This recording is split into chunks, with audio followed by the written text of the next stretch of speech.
हम कुछ आप लोगों को सामाजिक बात बताने चाहते हैं। सामाजिक का मतलब कि कुछ हमारे सनातन धर्म और भक्ति लाइन के बारे में।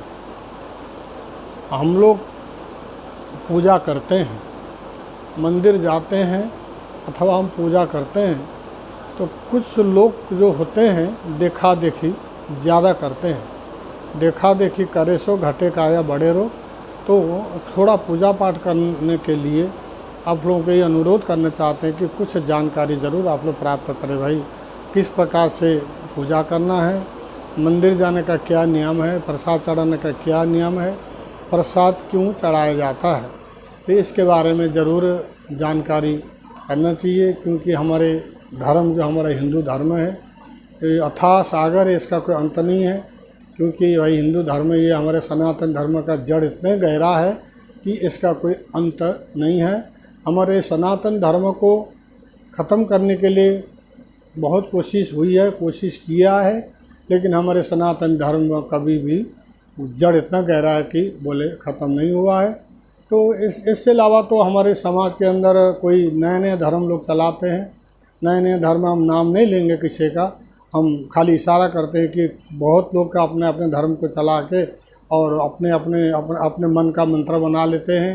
मंत्र वही जप करना चाहिए कि जो हमारे वेदों में प्रमाणित है, जो हमारे शास्त्रों में वेदों में जो प्रमाणित है, शास्त्रोक्त है, और उसे ही मंत्र का जप करना चाहिए। उसे ही मंत्र, वही मंत्र को गुरु के द्वारा प्राप्त करके तब उसका जप करना चाहिए, तो उसका फल विशेष होता है। मंत्र क्या है? मंत्र साक्षात भगवान है, परमात्मा है। और जैसे हम ओम नमो भगवते वासुदेवाय भगवान विष्णु की उपासना करते हैं, तो ये मंत्र स्वयं ईश्वर है, परमात्मा है। लेकिन अज्ञानता के कारण से हम भगवान को ढूंढने जाते हैं कि हमें भगवान से मिलना है, भगवान को ढूंढना है। अरे भाई भगवान को कहाँ ढूंढोगे? भगवान तो तुम्हारे अंदर ही है। आत्मा तम गिरिजा मति सहचरा प्राणम शरीरम गृहम। तो ये आत्मा क्या है? आत्मा भगवती जगदम्बा जगत जननी शक्ति है, ये जगत जननी शक्ति है। तो हम जो ये शरीर क्या है? शरीर शिव है। तो मान लो अगर शिव से शक्ति अलग हो गई तो शरीर शिव है, अगर शिव से शक्ति अलग हो गई तो इस शरीर क्या बना? शरीर बना सब माने लाश हो गया। तो इसीलिए हमारे अंदर ही भगवती जगदम्बा अपना विराजमान है। हमको अपने मन को जगाना है। मन को जगाने के लिए हम अपना साधना करेंगे। तो साधना के द्वारा हमारे मन की शुद्धि, पहले तन की शुद्धि करेंगे, फिर हम मन की शुद्धि करेंगे। मन की शुद्धि साधना से ही होता है। क्योंकि साधना करना, विश्वास रखना, भरोसा रखना और संतोष रखना। संतोष क्या है? संतोषम परम सुखम। संतोष एक बहुत बड़ा सुख होता है। अगर सूखी रोटी खा के भी, अगर रूखा सूखा खा के भी हम अपना मन में संतोष है तो वो जीवन बहुत धन्य धन्य है। और बहुत कुछ हमारे पास ईश्वर का दिया हुआ होने के बाद भी अगर हमारे मन में शांति नहीं है तो क्या फ़ायदा, उसका क्या करेंगे? तो इसीलिए हमको, क्योंकि भाई एक दिन सब कुछ धन संपत्ति छोड़ के हम चले जाएंगे, जो दान पुण्य तीर्थ व्रत करेंगे, साधना करेंगे, प्रभु का भजन करेंगे, प्रभु को भजेंगे विश्वास के साथ, तो यही हमको साथ देकर यही हमारे साथ जाएगा। और हम इस जन्म में जो भी हमको सुख दुख, क्या है? सुख दुख कभी बांटा जा नहीं सकता है। सुख दुख तो स्वतः ही भोगना पड़ता है। कर्मणो गहनो गति, तो गीता में लिखा है कि कर्मण्येवाधिकारस्ते मा फलेषु कदाचन। तो हम जो कर्म करके आए उसका फल सामने आता है, तो हमको अनुभव होता है कि हमने अच्छा नहीं किया। तो अच्छे कर्म का फल अच्छा ही होता है। अच्छी साधना करेंगे, अच्छे फल की प्राप्ति होता है। और बुरी साधना करेंगे तो हमको बुरा ही मिलता है। जैसा हम बोएंगे ऐसे हम काटेंगे, ये शास्त्रों का नियम है। वेदों ने, ये सब वेदों ने बताया है, ये सब वेदों की वाक्या है। इसलिए हमको साधना बड़ी सोच समझ के करना चाहिए। कोई भी नियम हम पकड़ेंगे तो उस नियम को अपना करना चाहिए। क्योंकि बगैर साधना का, बगैर भजन का जीवन, क्यों भाई? अब पेड़ तो सभी भरते हैं ना, पेड़ पशु पक्षी चिड़िया कीड़े मकोड़े सभी अपना पेट भरते हैं। तो हमको तो भाई मनुष्य शरीर भगवान ने मिला दिया है। मनुष्य शरीर प्राप्त होना अति ही दुर्लभ है, बहुत मुश्किल है। मुश्किल से तो हमको मनुष्य शरीर प्राप्त होता है, लेकिन हम लोग शौक़ में मौज मस्ती में ही अपने जीवन को अपना खो देते हैं तो जीवन हम अपना ख़त्म करते हैं कि कब हमारे ऊपर काल आ जाए, कब काल उठा के हमको ले जावे। क्योंकि हम कहते हैं कि मनुष्य को, इंसान मर गया, मनुष्य कभी मरता नहीं है, यह आत्मा कभी मरता नहीं है। आत्मा तम गिरिजा मति सहचरा प्राणम शरीरम गृहम।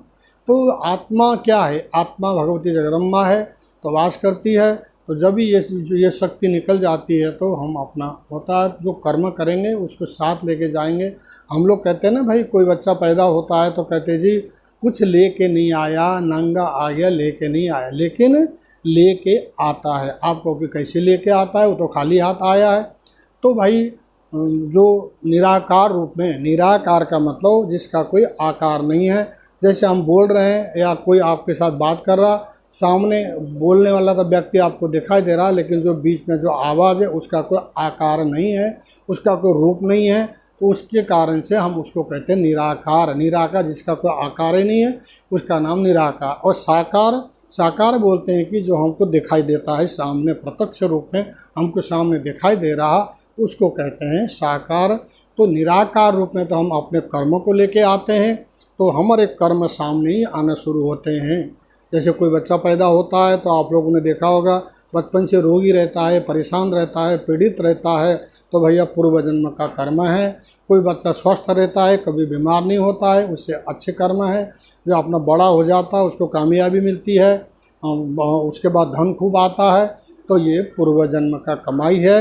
तो पूर्व जन्म का कमाई ही मिला करता है। मान लो किसी के घर में एक ही बच्चा है, मान लो एक ही व्यक्ति है, माँ बाप धनी है, संपन्न है, उसके पास कोई पीड़ा है, कष्ट है, कोई रोग है, लेकिन माँ बाप क्या कर सकते हैं? उसके लिए पैसा खर्चा कर सकते हैं, और कामयाब होना या नहीं होना ये ईश्वर के हाथ में है। तो इसलिए जो है, जो कष्ट है ये स्वतः ही भोगना पड़ता है, कर्म का फल स्वतः भोगना पड़ता है। धन बांटा जा सकता है, सामान्य चीज़ें वस्तुएं बांटा जा सकता है, लेकिन कर्म कभी बांटा जा नहीं सकता है। कर्मणो गहनो गति, जो कर्म करेंगे तो कर्म का फल तो चाहे ऋषि हो, चाहे मुनि हो, चाहे देवता हो, सबको भोगना पड़ा है, सबको भोगना पड़ता है। इसलिए हमको जीवन में यही कोशिश करना चाहिए, हे भगवान हमसे कोई ऐसा गलती ना हो, हमसे कोई ऐसा पाप ना हो, हमसे कोई ऐसा अपराध ना हो, हे प्रभु मुझे बचाए रखना। ये भाव रख करके अगर हम प्रभु का साधना करेंगे तो भगवान ज़रूर कृपा करते हैं। जब हम उनको याद ही नहीं करेंगे, भाई कुछ पाने के लिए कुछ खोना तो पड़ता ही है ना भाई। क्योंकि राक्षसों ने भी बड़े बड़े तपस्या करके तब जाके ब्रह्मा जी ने वरदान दिया तो उनको प्राप्त हुआ। हम कुछ मेहनत कुछ तो करना चाहते नहीं है, फल हम ज़रूर चाहते हैं। तो फल पाने के लिए हमको साधना ज़रूर करना पड़ता है, कष्ट ज़रूर करना उठाना पड़ता है। बगैर कर्म का फल की प्राप्ति नहीं होती है, क्योंकि कर्म से भाग बनता, भाग से कर्म कभी बनता नहीं है। इसीलिए कोई भी साधना करे तो अपना कोई भी ऐसा कार्य न करे जो हमारे हाथ से, अपने मुंह से, अपने वाणी से बोलने से किसी को कष्ट नहीं पहुँचे, किसी के आत्मा को दुख ना हो, ये कोशिश करना चाहिए। अचानक कभी हो गई तो कोई बात नहीं, कोई हमसे कोई भूल चूक में पाप होता है, तो इसलिए हम तो भगवान का पूजन, भगवान का भजन, भगवान का साधना और दान पुण्य तीर्थ व्रत तभी तो करते हैं ना। अगर हमारे से कुछ हो गया ही नहीं, हमको कुछ करने की ज़रूरत ही नहीं है। इसलिए इस प्रकार से ईश्वर की साधना करना चाहिए, श्रद्धा रखना चाहिए। कभी भी ये नहीं समझना चाहिए कि हम तो अजर है, अमर है, हम तो कभी मरने वाला नहीं है।